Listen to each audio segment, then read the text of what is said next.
Everyone, आज मैं लेकर आई हूँ नीट 2025 का एक और क्वेश्चन जो कि आपकी स्क्रीन पे डिस्प्ले हो रहा होगा। इस क्वेश्चन में आपको डिक्रीजिंग एसिडिक ऑर्डर में आपको ये ऑर्डर फिक्स करना है। तो कंपाउंड्स कुछ गिवन है आपके पास, जैसे कि एक तो है आपके पास ये, दूसरा कंपाउंड है आपके पास, जो थर्ड कंपाउंड है वो है आपके पास।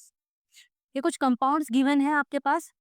इन कंपाउंड्स में आपको बताना है कि किसकी एसिडिक स्ट्रेंथ कम है। डिक्रीजिंग ऑर्डर में लिखना है ना आपको। एसिडिक ऑर्डर देखने के लिए हम क्या करते थे, याद होगा आपको। तो यहाँ पे देखो, इसकी अगर मैं बात करूँ तो यहाँ से हमारा क्या हो जाएगा, H प्लस निकल जाएगा। तो इस वाले ऑक्सीजन पे नेगेटिव चार्ज आएगा। अब ये नेगेटिव चार्ज जो आया है उसकी स्टेबिलिटी डिपेंड करती है एसिडिक स्ट्रेंथ पे। अब अगर ये स्टेबल रहेगा तो ये उतनी देर तक क्या रहेगा, एसिडिक रहेगा, राइट। अब यहाँ पर हाइड्रोजन है। हाइड्रोजन ऐसा ग्रुप है जो इलेक्ट्रॉन देगा भी नहीं और इलेक्ट्रॉन लेगा भी। मीन्स इस पे जो नेगेटिव चार्ज है वो यहाँ रेजोनेंस में चला जाएगा कार्बन के साथ, जिसकी वजह से यहाँ पे नेगेटिव चार्ज नहीं रहेगा, तो हाइड्रोजन वापस नहीं आएगा, जिसकी वजह से एसिडिक स्ट्रेंथ बनी रहेगी। तो इसमें सबसे इसकी अगर मैं बात करूँ सेकंड वाले कंपाउंड की, तो यहाँ से अगर हाइड्रोजन निकलता है X प्लस, तो यहाँ पे नेगेटिव चार्ज आएगा।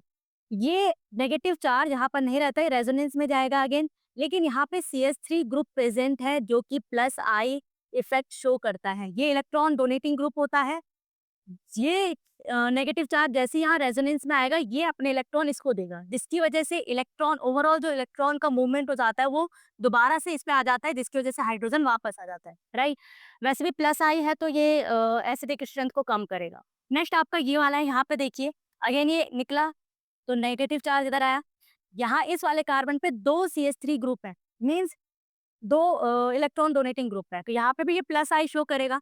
ये ज्यादा स्ट्रॉन्ग प्लस आई शो करेगा as compare to this, right. तो इसकी एसिडिक स्ट्रेंथ और कम हो जाएगी। और यहाँ हम बात करें तो यहाँ तो तीन CH3 ग्रुप है, एल्काइल ग्रुप। तो ये इसको नेगेटिव चार्ज देंगे, जिसकी वजह से यहाँ का नेगेटिव चार्ज जो आएगा, ओवरऑल मूवमेंट दोबारा से इधर हो जाएगा, तो हाइड्रोजन जल्दी वापस आ जाएगा। तो इसका जो एसिडिक स्ट्रेंथ होगी, जो ऑर्डर होगा उसका क्या होगा, सब डिक्रीजिंग ऑर्डर में लिखना है तो सबसे पहले इसका सबसे ज्यादा है वो आगे आ जाएगा। ये है आपके पास फॉर्मिक एसिड। तो ऑर्डर में लिख रही हूँ, ऑर्डर आएगा आपका ऐसा। देन सेकेंड ऑर्डर आपका यही होगा CH3, फिर उसके बाद ये होगा CH, COOH, एंड जो सबसे लास्ट आएगा मीन जिसकी एसिडिक स्ट्रेंथ सबसे कम होगी वो आपका आ जाएगा। आई होप आपको ये क्वेश्चन समझ आया हो।